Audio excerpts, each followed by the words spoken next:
Hello friends, मैं doctor Saroj Chahar और आज का मेरा वीडियो है नर्वस सिस्टम का पार्ट थर्ड, जिसमें हम डिस्कस करेंगे रिफ्लेक्स एक्शन के बारे में और सिंपैथेटिक और पैरासिम्पैथेटिक जो नर्वस सिस्टम है उसका डिफरेंस, उसके बारे में हम इस वीडियो में डिस्क्राइब करेंगे।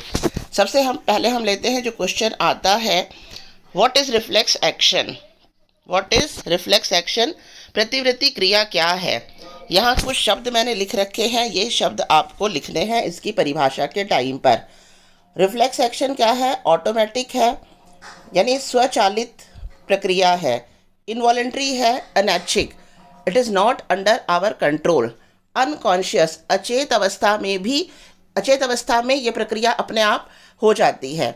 एफरेंट या रिसेप्टर नर्व से जब नर्वस सिस्टम द्वारा होने वाला प्राथमिक कार्य है, यानी एफरेंट या रिसेप्टर नर्व्स कौन सी होती हैं? सेंसरी नर्व्स, चाहे वो इंटरनल सेंसेशन हो चाहे वो एक्सटर्नल सेंसेशन हो। सेंसरी नर्व्स जो होती हैं उनसे जब नर्वस सिस्टम तक, और यहाँ नर्वस सिस्टम के कौन से पार्ट तक आ रहा है? रिफ्लेक्स एक्शन के टाइम पर नर्वस सिस्टम के स्पाइनल कॉर्ड तक सूचना आती है, ब्रेन तक नहीं जा रही है, स्पाइनल कॉर्ड तक आ रही है, और वहाँ से होने वाला प्राइमर फंक्शन, प्राथमिक कार्य जो होता है वो कहलाता है रिफ्लेक्स एक्शन। तो हम कह सकते हैं रिफ्लेक्स एक्शन क्या है? स्वचालित है, अनैच्छिक है, अचेत अवस्था में होने वाली प्रक्रिया है। जब बाहर से कोई स्टिमुलस प्राप्त होता है या जब इंटरनल स्टिमुलस भी कोई प्राप्त होता है और वो जाता है कहाँ पर? स्पाइनल कॉर्ड तक पहुँचेगा, और ब्रेन तक नहीं पहुँच रहा है, स्पाइनल कॉर्ड तक पहुँचते ही उसके अनुसार प्रतिक्रिया कर ली जाती है। तो ये प्रकार का अभिक्रिया क्या कहलाती है? प्रतिवृत्ति अभिक्रिया, रिफ्लेक्स एक्शन। तो ये हमें परिभाषा में एज इट इज़ आप लिख दें। ऑटोमेटिक, इनवॉलेंट्री, अनकॉन्शियस प्रोसेस है। When stimulus is received by afferent या receptor neurons, it reaches to the nervous system and the primer function that happens. ठीक है, ये क्या कहलाता है? Reflex action. ये होती है इसकी परिभाषा जो आती है। अब हम लेते हैं इसमें रिफ्लेक्स आर्क क्या होता है, ये पूछा जाता है। तो रिफ्लेक्स आर्क क्या है? द पाथ, वो पूरा जो प्रोसेस है जहाँ से सेंसेशन प्राप्त हुई है वहाँ से लेकर के जहाँ अभिक्रिया हुई है इफेक्टर ऑर्गन तक का जो पूरा पाथ है, that path is known as reflex arc. वो पूरा पाथ क्या कहलाता है? Reflex arc. तो अगर रिफ्लेक्स आर्क की परिभाषा आती है, आप फटाफट ये वाला डायग्राम बना सकते हैं। सबसे पहले आप क्या बना दें, यहाँ पर ये स्पाइनल कॉर्ड वाला पार्ट बना दें। स्पाइनल कॉर्ड के अंदर जो है ये ग्रे मैटर, जो ग्रीन कलर में दिखाया है, ये ग्रे मैटर, इसमें ऊपर की तरफ से जो ओपन हो रही है ये है इसकी डॉर्सल रूट, और नीचे की तरफ से जो ओपन है ये है इसकी वेंट्रल रूट। तो पहले तो आप क्या बना दें, सबसे पहले आप क्या बना दें, ये स्पाइनल कॉर्ड का डायग्राम बना दें इस तरह से। एक साइड में आप बना दें सेंसरी ऑर्गन, दूसरी साइड में आप बना दें इफेक्टर ऑर्गन। इफेक्टर ऑर्गन में सामान्यतः मसल्स या ग्लैंड हो सकती हैं, और सेंसरी ऑर्गन कोई भी हो सकता है। ठीक है, तो सेंसरी ऑर्गन से जो नर्व कहाँ तक पहुँच रही है? स्पाइनल कॉर्ड के डॉर्सल रूट से होते हुए अंदर एंटर कर रही है। ठीक है, ये है sensory nerve. Sensory neuron, sensory neuron में देखो मैंने यहाँ से बना करके यहाँ इस तरह से एक लोब दे करके इसको अंदर एंटर प्रवेश करवाया है। तो ये जो लोब बनाया है ये है साइटॉन। सेंसरी न्यूरॉन, जब हम आपको ये न्यूरॉन के टाइप्स बता रहे थे on the basis of process, तो एक शब्द आया था स्यूडो यूनी बाइपोलर न्यूरॉन, यानी जिस तरह से ये जो है सेल बॉडी है, फिर यहाँ से एक जो है इसका प्रोसेस निकलेगा, उसके बाद ये बाइफर्केट हो जाता है ना। और एक तरफ क्या है, एक तरफ डेंड्राइट है और दूसरी तरफ क्या है? एक्सोन है। तो इस तरह का न्यूरॉन क्या कहलाता था? Pseudo uni bipolar. तो यहाँ जो सेंसरी न्यूरॉन्स हैं ये क्या है? स्यूडो यूनी बाइपोलर नेचर के हैं, और इसकी जो सेल बॉडी है वो यहाँ पर है, ये है इसकी सेल बॉडी साइटॉन। और यहाँ से डेंड्राइट वाला प्रोसेस है, और इस तरह से यहाँ तक आया, साइटॉन की सेल बॉडी हो गई इसकी सेंसरी न्यूरॉन की, और यहाँ जो जा रहा है ये इसका एक्सॉन वाला प्रोसेस है। तो ये डॉर्सल रूट से होते हुए अंदर एंटर कर गया, और यहाँ बीच में क्या है?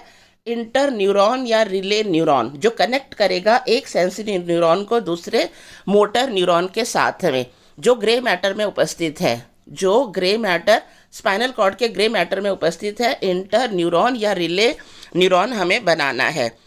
उसके बाद यहाँ से बाहर जो नर्व आ रही है, ग्रे मैटर से यहाँ से जो बाहर नर्व आ रही है, ये नर्व क्या है? Motor neuron. तो मोटर न्यूरॉन इसको कहाँ पर ले जाएगी सूचना को? इफेक्टर पार्ट तक, कोई मसल या ग्लैंड तक। तो ये एरो दिखा रहा है, ये इफेक्टर पार्ट तक ले गया, ये एरो। इस तरह से ये जो पाथ है, अब पाथ कहाँ से है? सिंपल, सेंसरी ऑर्गन से सेंसेस रिसीव हुई तो वो लेकर कौन गया? Sensory neuron. सेंसरी न्यूरॉन का डेंड्राइट वाला पार्ट रिसीव करेगा और यहाँ से होते हुए साइटॉन में आ गया। साइटॉन के बाद में आगे का प्रोसेस क्या है? एक्सॉन। तो ये एक्सॉन इसमें एंटर कर गया, ठीक है। और यहाँ पर क्या है? Relay neuron. और यहाँ से जो दूसरी तरफ से जो बाहर आएंगी वेंट्रल रूट, ये क्या वेंट्रल रूट से जो बाहर आ रही है ये है मोटर न्यूरॉन। और मोटर न्यूरॉन इस संवेदना के अनुसार अभिक्रिया करवाएगा, जो संवेदना प्राप्त हुई है इसके अनुसार अभिक्रिया करवाएगा। मोटर न्यूरॉन सूचना ले जाता है उस पर्टिकुलर मसल या उस पर्टिकुलर ग्लैंड या इफेक्टर पार्ट तक और उसके अनुसार अभिक्रिया होती है। तो ये है रिफ्लेक्स आर्क पाथ, जिससे सेंसरी, जहाँ से सेंसेशन प्राप्त हुई है वहाँ से लेकर के जहाँ अभिक्रिया हुई है वहाँ तक का जो पूरा पाथ है वो क्या कहलाएगा? Reflex arc. इसको आप इस तरह से भी बना सकते हैं, बहुत सिंपल है। स्टिमुलस प्राप्त हुआ, कहाँ हुआ? सेंसरी या रिसेप्टर ऑर्गन्स में। इसके अनुसार यहाँ जो स्टिमुलस प्राप्त हुआ इसे लेकर के जाएगा कौन? सेंसरी या इफेक्टर न्यूरॉन। कहाँ तक लेकर जाएगा? सेंट्रल नर्वस सिस्टम के स्पाइनल कॉर्ड तक। स्पाइनल कॉर्ड में एंटर होगा डॉर्सल रूट की तरफ से। और यहाँ पर बीच में क्या है? इंटर न्यूरॉन या रिले न्यूरॉन्स हैं। इन रिले न्यूरॉन जो कनेक्ट करते हैं सेंसरी न्यूरॉन को मोटर न्यूरॉन से, यानी ये जो सूचना लाया है उसको यहाँ तक प्रेषित करने का काम है। तो यहाँ से जो बाहर निकलेगी वो है, जो बाहर निकलेगी वो कहाँ से निकलेगी? वेंट्रल रूट से। और है क्या? Motor neuron. मोटर न्यूरॉन लेकर के जाएगी सूचना इफेक्टर पार्ट तक। इफेक्टर पार्ट जो कोई मसल भी हो सकता है या ग्लैंड भी हो सकती है। तो आप इस तरह से भी अगर ये डायग्राम बनाते हैं रिफ्लेक्स आर्क का, ये भी बिल्कुल सही है आपका। अब हम लेते हैं मोनोसिनेप्टिक रिफ्लेक्स क्या होता है और पॉलीसिनेप्टिक रिफ्लेक्स क्या होता है। सिनेप्स मतलब क्या होता है? एक न्यूरॉन और दूसरे न्यूरॉन के बीच का, यानी कि एक का जो ये डेंड्राइट वाला पार्ट है, ये इसका एक्सोन वाला पार्ट है, ठीक है। ये दूसरे का ये डेंड्राइट वाला पार्ट है, आगे एक्सोन वाला पार्ट है। तो ये जहाँ पर एक का एक्सोन खत्म होता है, दूसरे का डेंड्राइट शुरू होता है, या हम कह सकते हैं जो रिसीव लेकर आया है वहाँ जो इम्पल्सेस लेकर आया है यहाँ रिलीज़ करेगा और ये यहाँ से प्राप्त कर ली जाएगी। तो ये जो पार्ट है इसका, ये पार्ट है, ये कहलाता है सिनेप्सिस। तो यहाँ पर मोनोसिनेप्टिक का मतलब क्या हुआ? एक सेंसरी ऑर्गन और एक मोटर न्यूरॉन अगर है रिफ्लेक्स आर्क में, वो कहलाएगा मोनोसिनेप्टिक रिफ्लेक्स। और पॉलीसिनेप्टिक रिफ्लेक्स क्या होता है? मोर देन वन सेंसरी और मोटर और more than one motor neuron present हैं, तो बीच में जो है कई क्या होंगे? सिनेप्स होंगे। तो इस तरह का अगर पाथवे आता है तो इसको कहेंगे पॉलीसिनेप्टिक रिफ्लेक्सेस, ठीक है। अब हम लेते हैं टाइप्स ऑफ रिफ्लेक्सेस। दो तरह के होते हैं, unconditional reflexes and conditional reflexes. Unconditional reflexes मतलब उसमें कंडीशन नहीं है, वो नेचुरल है, कोई कंडीशन नहीं है, इट इज़ बट नेचुरल, प्राकृतिक होने वाला। तो इसमें जो शब्द हैं वो हमें कौन से डालने हैं?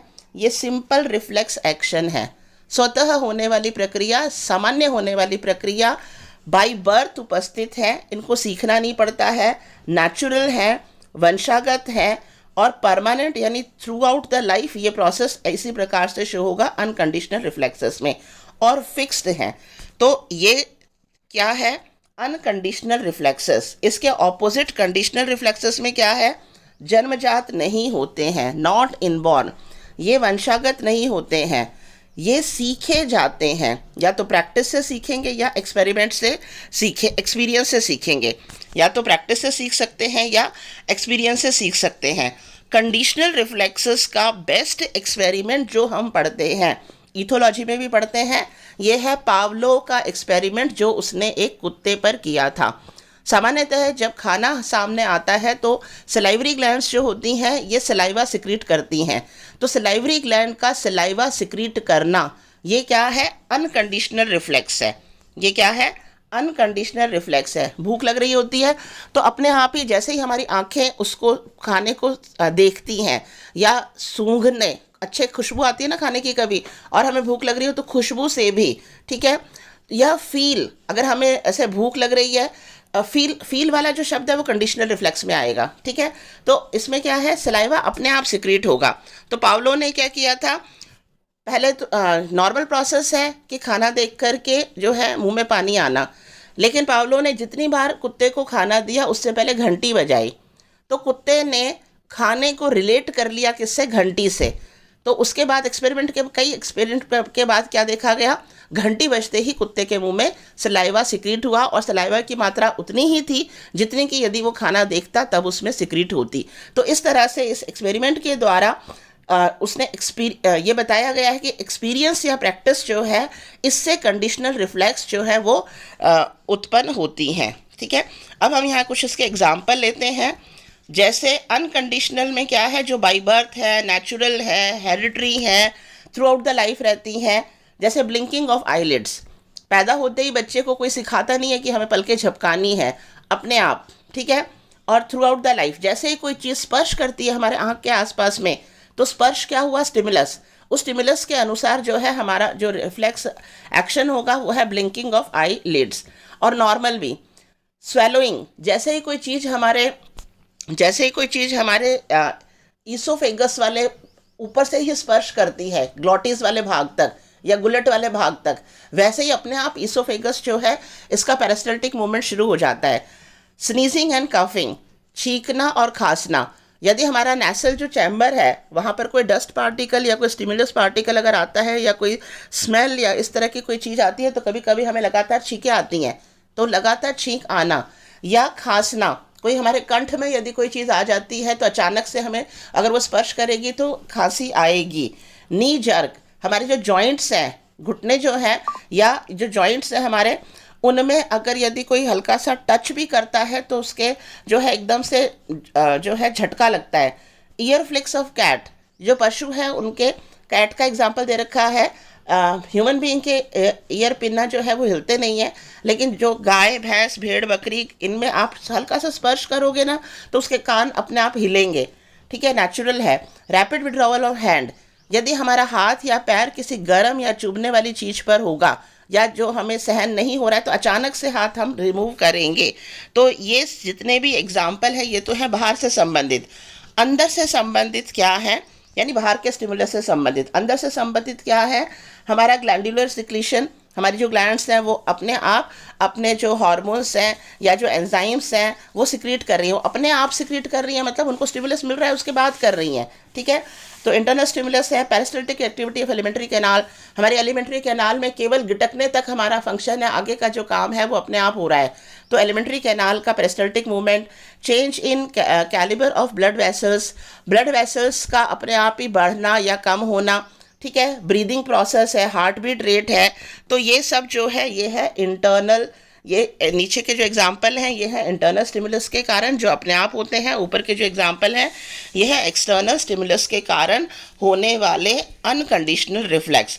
और कंडीशनल में क्या है, ये जन्मजात नहीं है, ये इनबॉर्न नहीं है, हेरिडिटरी नहीं है, और इनको सीखा जाता है, लर्न किया जाता है, चाहे प्रैक्टिस से करें चाहे एक्सपीरियंस से करें। अब हम लेते हैं central control of reflex action, यानी रिफ्लेक्स एक्शन को कौन कंट्रोल कर रहा है। मेडुला ऑब्लोंगेटा तो कंट्रोल करता है किसको, पैरासिम्पैथेटिक एक्टिविटीज़ को, और स्पाइनल कॉर्ड कंट्रोल करता है सिंपैथेटिक एक्टिविटीज़ को। इसका जो अगला टॉपिक है वो यही है, पैरासिम्पैथेटिक नर्वस सिस्टम और सिंपैथेटिक नर्वस सिस्टम। तो मेडुला ऑब्लोंगेटा में तो सेंटर है, जितनी भी वाइटल रिफ्लेक्स एक्टिविटीज़ होती हैं, सजीव प्रतिवृत्ति क्रियाएं, यानी हार्ट बीट है, रेस्पिरेशन है, मेटाबॉलिज्म है, सिक्रीशन है, कंस्ट्रिक्शन या डायलेशन ऑफ ब्लड वेसल है, ये जो नॉर्मल प्रोसेस जिसके कारण हमारा जीवन हो पा रहा है, रिफ्लेक्स एक्टिविटीज़ हो रही हैं जिनके कारण हम जीवित रहते हैं, ये सारे जो है पैरासिम्पैथेटिक एक्टिविटी यानी नॉर्मल होने वाली, जो अभी हमने पढ़ा बाई बर्थ है, हेरिडिटरी है, through out the life time अपना काम करती हैं, इनका सेंटर तो है मेडुला ऑब्लोंगेटा में। और जो सिंपैथेटिक एक्टिविटीज़ हैं, एक्टिविटीज़ इसी प्रकार की हैं, इन्हीं से रिलेटेड हैं, लेकिन जो है वो और भी तुरंत करनी पड़ती हैं, तो वो क्या कहलाती हैं?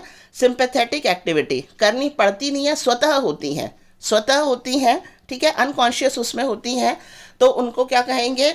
Sympathetic activities. और ये कंट्रोल होती हैं स्पाइनल कॉर्ड के द्वारा, ठीक है। अब हम लेते हैं जो हमारा आज दूसरा टॉपिक है, इसी से संबंधित है, ऑटोनॉमस नर्वस सिस्टम। हमारा जो नर्वस सिस्टम है कंडक्शन के हिसाब से उसको मुख्य रूप से पेरिफेरल नर्वस सिस्टम स्पेशली उसको जो है दो उसमें बांटा जाता है, somatic nervous system and autonomous nervous system. Somatic nervous system जो है ये तो कंट्रोल होता है, किसको करता है?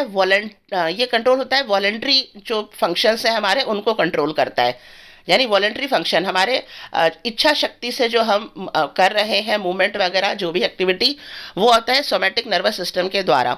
ऑटोनॉमस नर्वस सिस्टम में क्या है? इनवॉलेंट्री एक्शंस, यानी अनैच्छिक क्रियाएं जो हमारे कंट्रोल में नहीं है उनको कंट्रोल वो प्रोसेस होता है because of autonomous nervous system.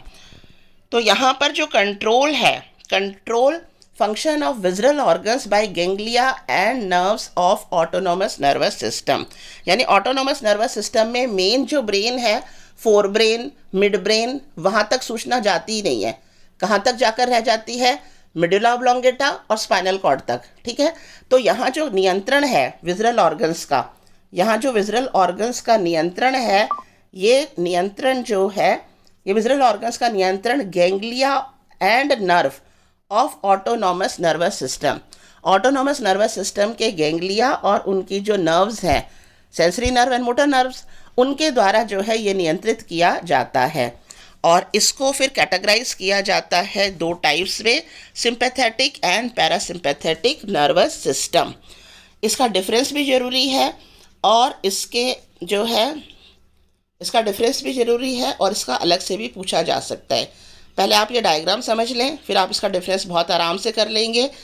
सबसे पहले हमें क्या बनाना है? ये सेंटर में जो आप लाइन देख रहे हैं ये मैंने बनाया है central nervous system. Central nervous system में यहाँ ये ब्रेन वाला पार्ट बना दिया और यहाँ ये स्पाइनल कॉर्ड वाला पार्ट बना दिया, ठीक है। अब मैं इसको जो है थोड़ा सा इनलार्ज मुझे करना पड़ेगा ताकि आप इसको समझ सकें। यहाँ पर आप देखें, इसको फिर दो भागों में बांटना है, डिवाइड करना है समझाने के हिसाब से।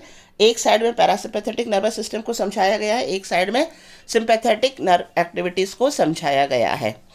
तो सिंपैथेटिक क्या बताया था मैंने? जो जैसे कोई चीज़ हमारी सर्वाइवल के लिए बहुत ज़रूरी है ना, तो हम ये ऑटोनॉमस तो अपने आप हो रहा है, और इसमें पैरासिम्पैथेटिक में क्या है? नॉर्मल जो प्रोसेस हो रहे हैं, नॉर्मल हमारी हार्ट रेट है, नॉर्मल हमारी ब्रीदिंग प्रोसेस है, नॉर्मल हमारे विजुअल ऑर्गन्स को जो जो काम करना है, ठीक है, तो वो जो जीवन के लिए ज़रूरी है, वाइटल एक्टिविटीज़ के लिए ज़रूरी है, वो पैरासिम्पैथेटिक नर्वस सिस्टम कर रहा है। सिंपैथेटिक क्या है? यदि कोई इमरजेंसी कंडीशन आती है, फाइट और फ्लाइट और इमरजेंसी कंडीशन, तो उसमें क्या है? सिंपैथेटिक नर्वस सिस्टम जो है ये काम करेगा। तो यहाँ पर सिंपैथेटिक नर्वस सिस्टम आप देखें, यहाँ पर सिंपैथेटिक नर्वस सिस्टम का जो नियंत्रण है वो हो रहा है कहाँ से? स्पाइनल कॉर्ड से। कहाँ से हो रहा है? Spinal cord. यहाँ इसका ब्रेन का कोई रोल नहीं है। यहाँ पर जैसे ही जो सेंसरी ऑर्गन्स हैं वहाँ से, जैसे कोई सेंसरी ऑर्गन्स है वहाँ से सूचना जो है कहाँ जाएगी? सीधा स्पाइनल कॉर्ड में, और स्पाइनल कॉर्ड में आते ही प्रतिवृत्ति क्रिया शुरू हो जाएगी, यानी मैसेज जो है वो ब्रेन तक जाने का टाइम नहीं है, तुरंत एक्शन करना है। तो यहाँ हमने जो स्पाइनल कॉर्ड बनाई है, पहले उसको हम कितने भागों में बांट दें? 4 भागों में बांट दें। सबसे पहले सर्वाइकल ग्रीवा वाला भाग, थोरेसिक वक्ष वाला भाग, लंबर कट्टी यानी कमर वाला भाग, और फिर सैक्रल वाला भाग यानी पुछ वाला भाग, ठीक है। तो यहाँ पर जो है सर्वाइकल के पीछे वाले भाग से, सर्वाइकल के यहाँ पीछे वाले भाग से, यहाँ से जो सेंसरी नर्व्स हैं वो यहाँ तक आ गई हैं, सेंसरी नर्व्स ने सूचना यहाँ पर दी है और उसके अनुसार प्रतिवृत्ति क्रिया हो रही है। तो यहाँ जो ये जो नर्व्स दिख रही हैं ये केवल कौन सी नर्व्स बताई गई हैं? ये मोटर नर्व बताई हैं। ये कौन सी बताई हैं? Motor nerve. सेंसरी नर्व्स सूचना ले आई है और उसके बाद में मोटर नर्व उसके अनुसार अभिक्रिया कर रही है, ठीक है, या सूचनाओं को ले जा रही है। तो यहाँ डायग्राम में जो दिखाया गया है, ये दिखाया गया है मोटर नर्व्स को। आप यहाँ देखिए स्पाइनल कॉर्ड के बिल्कुल पैरेलल में गैंग्लिया बनाए हुए हैं। बिल्कुल पैरेलल में क्या बनाए हैं? गैंग्लिया। ये इस तरह से ये गैंग्लिया बनाए गए हैं, ठीक है। और ये जो गैंग्लिया है, इनसे पहले की जो मोटर नर्व का फाइबर है, ये मोटर नर्व का फाइबर क्या कहलाता है? Pre ganglionic fibre. और गैंग्लिया के बाद का जो है ये क्या कहलाता है? Post ganglionic fibre. Pre ganglionic fibre and post ganglionic fibre. और यहाँ पर जो है इफेक्टर ऑर्गन्स लिखे गए हैं। यहाँ क्या लिखे गए हैं? इफेक्टर ऑर्गन्स लिखे गए हैं, ठीक है। तो यहाँ हम लेते हैं सबसे पहले, तो एक ये चीज़ बना लेनी है हमें कि जो ये स्पाइनल कॉर्ड है इसके पैरेलल में सिनेप्टिक गैंग्लिया बना लिए, और ये है प्री गैंग्लियोनिक न्यूरॉन और ये है पोस्ट गैंग्लियोनिक फाइबर। किसका? मोटर न्यूरॉन का, ठीक है। तो सर्वाइकल के नीचे वाले भाग से या थोरेसिक फर्स्ट वाले भाग से पहली जो मोटर न्यूरॉन निकल रही है वो यहाँ सिनेप्टिक गैंग्लिया तक आया, और यहाँ पर सिनेप्टिक गैंग्लिया में क्या है?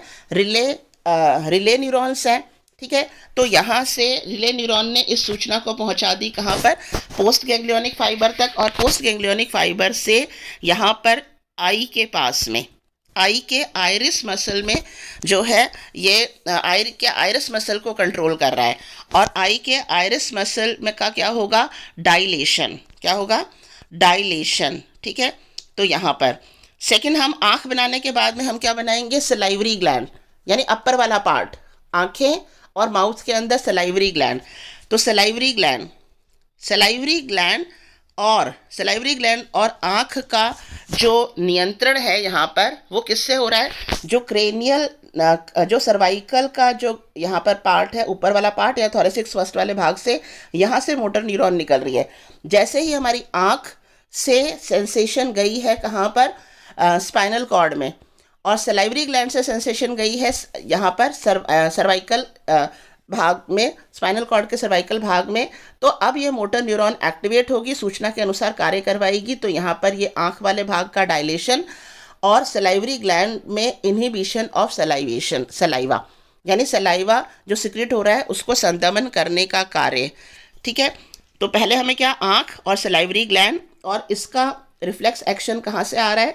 सर्वाइकल के लास्ट वाले भाग से या थोरेसिक के फर्स्ट वाले भाग से मोटर न्यूरॉन जो है ये निकल रही है, ठीक है। अब हम लेते हैं इसके बाद में हमें बनाना है थोरेसिक। यहाँ थोरेसिक वाला जो पार्ट है स्पाइनल कॉर्ड में, तो यहाँ से थोरेसिक में T1 और T2 ऊपर की साइड से, तो हमारे थोरेसिक वाले भाग में क्या है? लंग्स है और हार्ट है। थोरेक्स वाले भाग में लंग्स और हार्ट, तो हमने लंग्स और हार्ट, ठीक है। तो यहाँ से जो सूचना गई है लंग्स से या हार्ट से, इंटरनल स्टिमुलस पहुँचा है कोई, और इंटरनल स्टिमुलस पहुँचने से जो इमरजेंसी कंडीशन है, कोई इंटरनल स्टिमुलस पहुँचा है, तो यहाँ तक स्टिमुलस पहुँच गया, सेंसरी नर्व लेकर के आ गई थोरेसिक वाले भाग तक, स्पाइनल कॉर्ड के थोरेसिक वाले भाग तक। तो यहाँ से मोटर न्यूरॉन उसके अनुसार जो अभिक्रिया करवाएगी सिंपैथेटिक नर्वस सिस्टम में, वो क्या है?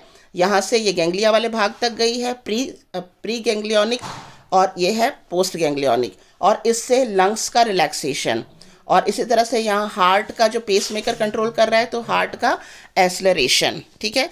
तो थोरेसिक वाले भाग में हमें ये लंग्स और हार्ट बनाना है। थोरेसिक वाले भाग का ही नीचे वाला जो पार्ट है, नीचे वाला पार्ट, और थोरेसिक का नीचे वाला पार्ट और लंबर का जो ऊपर वाला पार्ट है, यहाँ से जो मोटर न्यूरॉन निकल रही है ये कंट्रोल करती है स्टमक को और पेनक्रियाज को, या हम कह सकते हैं एलिमेंट्री कैनाल के ऊपर वाले भाग को, ठीक है। तो इसमें क्या है? स्टमक आ गया, पेनक्रिया आ गया, और लीवर वाला पार्ट भी इसी से संबंधित है। तो यहाँ से ये प्री सिनेप्टिक मोटर न्यूरॉन का, यहाँ से ये पोस्ट सिनेप्टिक मोटर न्यूरॉन का फाइबर, ठीक है। और ये गैंग्लिया हैं बीच में, तो यहाँ से स्टमक का इनहिबिट्स एक्टिविटी ऑफ स्टमक, और पैनक्रियाज का नियंत्रण किया जाएगा, ठीक है। उसके बाद में हम लेते हैं यहाँ पर स्टमक और पैनक्रियाज और लीवर वाला पार्ट आ गया, यहाँ पर लीवर वाला पार्ट आ गया। अब हम लेते हैं यदि कोई सूचना लीवर या एड्रिनल ग्लैंड से आई है, कहाँ तक? ये आती है लंबर वाले भाग तक। कहाँ तक? स्पाइनल कॉर्ड के लंबर वाले भाग तक। तो इसके अनुसार यहाँ से जो मोटर न्यूरॉन्स निकलेंगी और ये कंट्रोल करेंगी लीवर वाले भाग को और एड्रिनल वाले भाग के, यानी एड्रिनल वाला भाग इमरजेंसी में कौन सा हार्मोन सिक्रेट करता है, नेफ्रॉन और एपिनेफ्रॉन, ठीक है। तो ये सिक्रेट होगा। उसके बाद में यह है उसके बाद यदि सूचना आती है इसके भी एब्डोमेन के भी नीचे वाले पार्ट में हमारे क्या है, ब्लेडर है, किडनी है, ब्लेडर है और गोनैड वाला पार्ट है। तो लंबर का नीचे वाला पार्ट, यहाँ तक सूचना आएगी, वहाँ की सेंसरी न्यूरॉन लेकर के आएंगी, ठीक है। और उसके अनुसार यहाँ से मोटर न्यूरॉन निकलेंगी गैंग्लिया वाले भाग से होते हुए यहाँ पर पोस्ट गैंग्लियोनिक फाइबर, और ब्लेडर वाला पार्ट का रिलैक्सेशन है और इनहिबिट्स सेक्स स्ट्रक्चर्स, ठीक है। तो इस तरह से हमें यहाँ जो चीज़ें बनानी है, विजुअल पार्ट्स बनाने, यहाँ जो यहाँ पर साइड में हमें जो बनाने हैं, सबसे पहले हमें क्या बनाना है, आँख के बाद में सलाइवरी ग्लैंड, ये हो गया सिर वाला भाग। उसके बाद में थॉरेक्स वाले भाग में लंग्स और हार्ट, थॉरेक्स वाले भाग से संबंधित है लंग्स और थॉरेक्स वाले भाग में हमारे क्या है, लंग्स हैं और हार्ट है, ठीक है। तो लंग्स और हार्ट बनाना है। और उसके बाद में हमारे क्या बनाना है, एब्डोमेन वाले भाग में स्टमक, पेनक्रियाज और लीवर। उसके बाद में हमें बनानी है किडनी वाला पार्ट, किडनी से ऊपर एड्रिनल ग्लैंड वाला पार्ट, और उसके बाद में नीचे वाले पार्ट में हमें ब्लेडर वाला पार्ट और गोनैड वाला पार्ट बनाना है, ठीक है। तो अब आप यहाँ पर देखें, यहाँ जो सिंपैथेटिक जो नर्वस सिस्टम है, इसमें जो मोटर न्यूरॉन निकल रही हैं वो कहाँ से निकल रही हैं, स्पाइनल कॉर्ड के थोरेसिक और लंबर वाले ग्रुप से। इसलिए इसको कलेक्टिवली क्या कहते हैं, थोरेसिको लंबर ग्रुप। क्या कहेंगे, थोरेसिको लंबर ग्रुप, क्योंकि यहाँ से मोटर न्यूरॉन निकल रही है, यानी सेंसेशन यहीं तक पहुँची है और यहीं से ही मोटर न्यूरॉन निकल रही है, उसके अनुसार अभिक्रिया होगी। तो इसको कहेंगे थोरेसिको लंबर ग्रुप। इसके ऑपोजिट पैरासिम्पैथेटिक में कहलाता है क्रेनियोसैक्रल ग्रुप। क्रेनियोसैक्रल में आप देखो, यहाँ पर पैरासिम्पैथेटिक नॉर्मल जो एक्टिविटी हो रही है, कोई इमरजेंसी नहीं है, नॉर्मल जो ऑटोनोमस नर्वस सिस्टम की अभिक्रिया करनी है, उसमें यहाँ मिडुला ऑब्लोंगेटा वाले भाग में 4 ये गैंग्लिया है, और यहाँ से जो है, यहाँ तक अगर सूचना आई है, वो ऑर्गन्स वही हैं, आइज़ के बाद में सलाइवरी ग्लैंड, ये हो गया माउथ वाला पार्ट, फेस वाला पार्ट। इसके बाद आता है थॉरेक्स में क्या है, थॉरेक्स में लंग्स है और हार्ट है। उसके बाद कौन सा आता है, एब्डोमेन वाला पार्ट में अपर वाला जो पार्ट है, इसमें आ जाएगा स्टमक है, पेनक्रियाज है, लीवर वाला पार्ट है। इसके बाद में लोअर वाला जो पार्ट है, इसके अंदर हमारी किडनी आ जाएगी, किडनी के ऊपर एड्रिनल ग्लैंड आ जाएगी, और उसमें भी नीचे वाले पार्ट में हमारे क्या है, ब्लेडर वाला पार्ट है और गोनैड। तो यहाँ जो ऑर्गन्स हैं ये तो हमें उसी क्रम में बनाने हैं, पर इनका नियंत्रण किससे हो रहा है, इसका नियंत्रण हो रहा है मिडुला ऑब्लोंगेटा वाले भाग से, और दूसरा इसका नर्व्स जो है, मोटर न्यूरॉन निकलेंगी सैक्रल वाले भाग से, ये सैक्रल वाले भाग से। इसीलिए पैरासिम्पैथेटिक वाला जो ग्रुप है, इसको क्या कहा जाता है, क्रेनियोसैक्रल ग्रुप। क्रेनियम वाले भाग से, मिडुला ऑब्लोंगेटा से, और सैक्रल वाले भाग में जो गैंग्लिया है, यहाँ से इनका नियंत्रण हो रहा है। अब हम लेते हैं मिडुला ऑब्लोंगेटा वाले भाग से। आप देखें यहाँ पर, यहाँ जैसे ही सूचना आई आँख से और सलाइवरी ग्लैंड से, नॉर्मल जो सूचना है, तो यहाँ से मोटर नर्व निकली। अब यहाँ से 4 गैंग्लिया हमने बनाए हैं, 3rd, 7th, 9th और 10th क्रेनियल नर्व्स। कौन सी है, 3rd, 7th, 9th और 10th। 3rd जो क्रेनियल नर्व है, तो यहाँ से ये जो मोटर न्यूरॉन जा रही है, ये मोटर न्यूरॉन यहाँ पर आप देखें, यहाँ से मोटर न्यूरॉन यहाँ तक आने के बाद में यहाँ पर गैंग्लिया है। मतलब गैंग्लिया जैसे इसमें क्या था, एक लाइन में पैरेलल, स्पाइनल कॉर्ड के पैरेलल में गैंग्लिया अरेंज थे। यहाँ इस तरह से नहीं है, जो ऑर्गन पहुँचा है ना, इसके पास में गैंग्लिया है, इसके पास में या इसके अंदर गैंग्लिया है। इस तरह से एक सिंगल उसमें गैंग्लिया नहीं है, ठीक है। तो यहाँ पर है, तो यहाँ से थर्ड जो है, 3rd क्रेनियल नर्व, यहाँ से मोटर नर्व जो है ये जाती है आँख में, और आँख का जो प्रोसेस है वो क्या है, कंस्ट्रिक्ट्स प्यूपिल। इसके बाद में यहाँ के गैंग्लिया से 7th क्रेनियल नर्व, ये जाएगी सलाइवरी ग्लैंड में। जैसे ही हमारे सेंसरी ऑर्गन्स सूंघ कर, देख कर, या जो है भूख लग रही है, उस टाइम पर जो सलाइवा सिक्रीट होगा, तो सलाइवरी ग्लैंड को स्टिमुलेट कर रहा है 7th।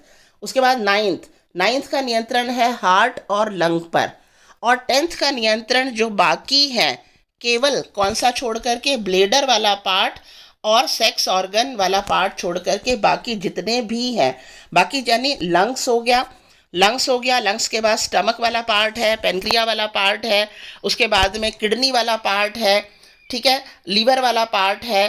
तो इन सब का जो नियंत्रण है ये किया जाता है 10th जो क्रेनियल नर्व है, 10th जो क्रेनियल नर्व है मोटर न्यूरॉन, इससे। इन सब के गैंग्लिया कहाँ पर है, या तो इन ऑर्गन्स के अंदर है या इन ऑर्गन्स के पास में है।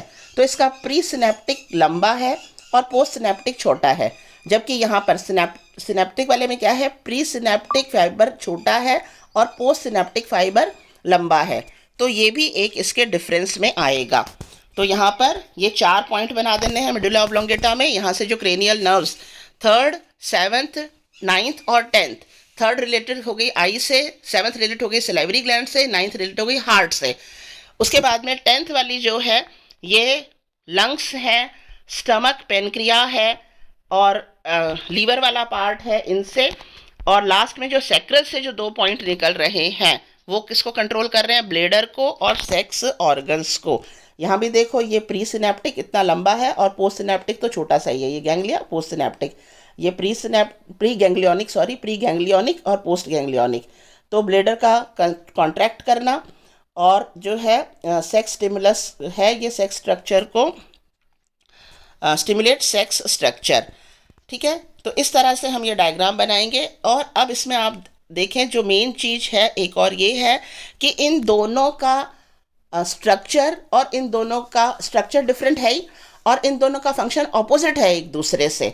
जैसे आंख में पैरासिम्पैथेटिक में तो कॉन्ट्रैक्ट कर रही है पीपल को, जबकि सिंपैथेटिक में क्या कर रही है, रिलैक्स, ये कॉन्ट्रैक्ट कर रही है और ये जो है डायलेट कर रही है, ठीक है, फैलाना।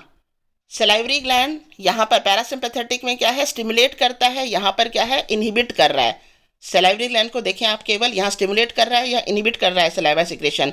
हार्ट का इनहिबिट कर रहा है पेसमेकर को, और यहाँ पर क्या कर रहा है, एक्टिवेट कर रहा है। जैसे घबराहट वगैरह होती है तो हमारा दिल की धड़कन तेज हो जाती है, तो घबराहट यानी इमरजेंसी वाली कंडीशन तो सिंपैथेटिक वाला हो गया, ठीक है।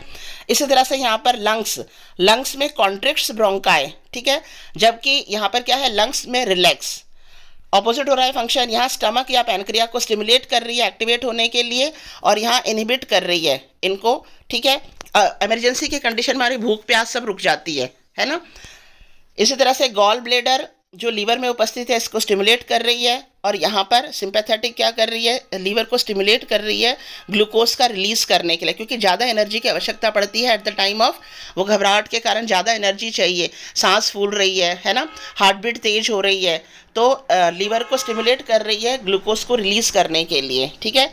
इमरजेंसी के कंडीशन में ही एड्रिनल ग्लैंड सीक्रेट करते हैं नेफ्रॉन और इपिनेफ्रॉन, ताकि उस चीज़ को, उस सिचुएशन को कंट्रोल किया जा सके।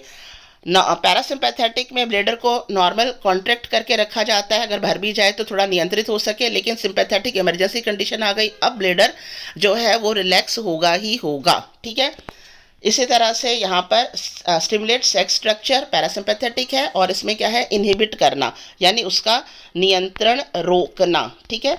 तो इस तरह से हम ये डायग्राम के द्वारा समझा देंगे, और इसी चीज़ को मैंने यहाँ पर थ्योरी में आपके ये डिफरेंस को बताया है।